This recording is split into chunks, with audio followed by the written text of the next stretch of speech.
नमस्कार दोस्तों, आप लोग का स्वागत है एक और नए वीडियो में। पिछली वीडियो में हम लोग कर चुके थे यहाँ तक कि ताप एवं विद्युत सुचालक अधातु है किसका, तो ग्रेफाइट का। आज हम लोग इस वीडियो में आरआरबी भोपाल का सवाल करेंगे। कह रहा है कि सूर्य की विशाल ऊर्जा का स्रोत क्या है, तो नाभिकीय संलयन, यानी कि सूर्य का विशाल का ऊर्जा का जो स्रोत है वो नाभिकीय संलयन होता है। अगला सवाल देखेंगे हम लोग, चुंबक के विपरीत ध्रुवों में होता है क्या होगा, चुंबक के जो विपरीत ध्रुव होंगे उसमें आकर्षण होता है। अगला सवाल है जो क्षय रोग यानी कि टीबी में शरीर के प्रभावित अंग कौन है, तो फेफड़ा। आरबीसी लाल रक्त कण का कब्र किसे कहा जाता है, पलीहा स्प्लीन को। आरबीसी का जो कब्र कहा जाता है वो पलीहा यानी कि स्प्लीन को कहा जाता है। अगर इसके पास प्लाज्मा नहीं रहता तो ये इसी में क्या करता है, यहाँ पर ये क्या करता है तो मर जाता है, और इसका काल चक्र जो होता है वो 120 दिनों का होता है। पारा का प्रमुख अयस्क क्या है, तो सिनेबार। मरकरी के मिश्र धातु को क्या कहा जाता है, तो अमलगम। जी का मान अधिकतम होता है कहाँ, पृथ्वी के ध्रुव पर जी का मान जो होता है वो सबसे अधिक होता है। ऊष्मा का ये सही मात्रक होता है जूल। स्टेनलेस स्टील के आविष्कारक कौन है, तो हैरी ब्रेयर। मनुष्य के रक्त के पीएच मान कितना होता है, तो 7.4। अगला सवाल हम लोग देखेंगे आरआरबी मालदा का। कह रहा है कि पृथ्वी की एक कक्षा में कौन सा सबसे पहला कृत्रिम उपग्रह भेजा गया था, तो स्पुतनिक 1 जो था वो पृथ्वी के कक्षा में सबसे पहले कृत्रिम उपग्रह भेजा गया था। ठीक है। सीएनजी का अर्थ क्या है, तो कंप्रेस्ड नेचुरल गैस। यदि डीजल इंजन में ईंधन के रूप में पेट्रोल का प्रयोग किया जाता है तो इंजन काफी खराब चलेगा और अत्यधिक धुआं छोड़ेगा। यानी डीजल इंजन में ईंधन के रूप में पेट्रोल का प्रयोग किया जाता है, यानी कि डीजल इंजन उसका टंकी है और उसमें अगर आप पेट्रोल भरकर यूज करते हैं तो क्या होगा, इंजन काफी खराब चलेगा और अत्यधिक क्या करेगा, तो धुआं छोड़ेगा। ठीक है।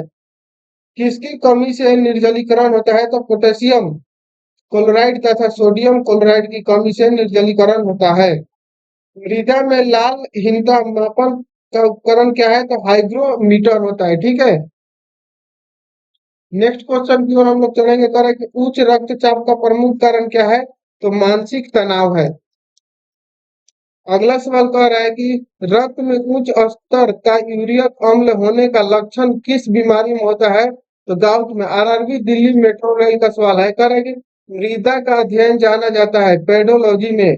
शहद का प्रमुख अवसर क्या है, तो फ्रक्टोज। मानव शरीर रचना के संदर्भ में एंटीबॉडीज होते हैं, कौन होते हैं, तो प्रोटीन्स होते हैं। कौन सी मानव हार्मोन में आयोडीन निहित होता है, तो थोरॉक्सी।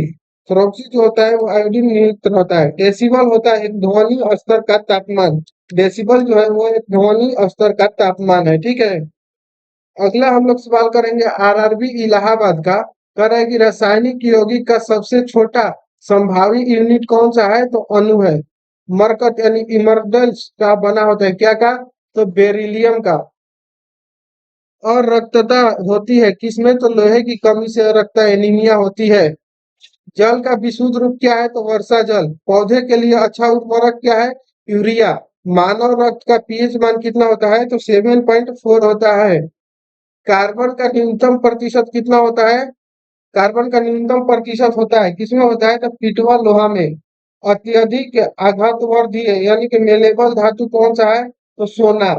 सल्फ्यूरिक अम्ल का रासायनिक सूत्र क्या होगा, तो H2SO4। डर्मेटोलॉजी में अध्ययन किया जाता है चर्म एवं उसके रोगों का। आरआरबी चंडीगढ़ का हम लोग अगला सवाल देखेंगे। कह रहे हैं कि दूध उदाहरण है किसका, तो निलंबन का। तारपीन का तेल प्राप्त होता है चीड़ के पेड़ से। चीड़ के पेड़ जो होता है उससे तारपीन का तेल प्राप्त किया जाता है। डीएनए की खोज किया था किसने, तो वाटसन एवं क्रिक ने। वाटसन एवं क्रिक दो लोग थे, उन्होंने मिलकर डीएनए की खोज किया था। जलोढ़ मिट्टी में अधिकता होती है क्या, कार्बनिक पदार्थ। जलोढ़ मिट्टी में कार्बनिक पदार्थ की जो मात्रा है वो सबसे अधिक पाई जाती है। टेलीविजन का आविष्कारक है, टेलीविजन का आविष्कारक जो है वो J.L. बियर्ड है। भू स्थिर उपग्रह की ऊंचाई को प्रदर्शित करता है कितना किलोमीटर तक, 36,000 किलोमीटर। सर्वाधिक चमकीला ग्रह कौन सा है, तो शुक्र जो है वो सर्वाधिक चमकीला ग्रह है। अगला है सवाल आरआरबी कोलकाता का। कहेगा सीवी रमन को नोबेल पुरस्कार मिला था, कब मिला था, 1930 ईस्वी में। मानव शरीर में रक्त की मात्रा होती है 5 से 6 लीटर होती है। वायु की आर्द्रता मापी जाती है हाइग्रोमीटर से। तनी हुई रबर की पत्ती में प्रत्यास्थता होती है क्या होगी, तो स्थितिज ऊर्जा। एक कंपन करने के लिए लिया गया समय कहलाता है आवर्तकाल। एक कंपन करने के लिए लिया गया जो समय होता है उसको आवर्तकाल कहा जाता है। ठीक है, नेक्स्ट सवाल देखेंगे, किसी वस्तु के द्रव्यमान व वेग का गुणनफल क्या कहेगा? तो द्रव्यमान का वेग एवं गुणनफल संवेग कहलाएगा। ठीक है, आगे का क्वेश्चन नेक्स्ट वीडियो में करेंगे। मिलते हैं नेक्स्ट वीडियो में, तब तक के लिए जय हिंद, थैंक यू।